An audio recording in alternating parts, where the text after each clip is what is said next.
Даже во время блокады Ленинграда заводчики собак делились своим знаменитым блокадным хлебом. Пройдет федеральный закон, то в ближайшем будущем мы останемся без племенного собаководства.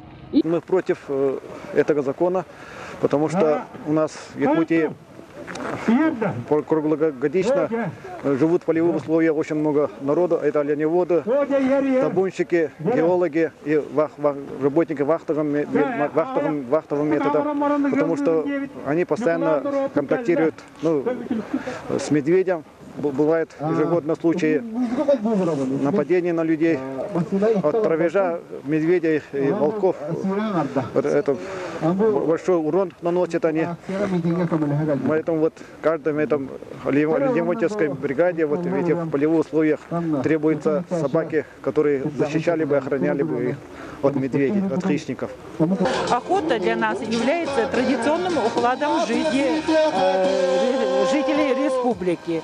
То есть у нас издревле каждый охотник имел свою собаку. Тем более у нас такие просторы, тайга и плотность населения очень маленькая. И соответственно, и зверей гораздо больше. И чтобы сегодня хорошо обученная собака – это залог успешной охоты и безопасности на охоте. И я думаю, что именно на контактной притравке мы обучим собак. Правильная охота и правильно обученная. Ну, в конце могу сказать, что правильная охота и правильно обученная собака – это залог успеха в охоте.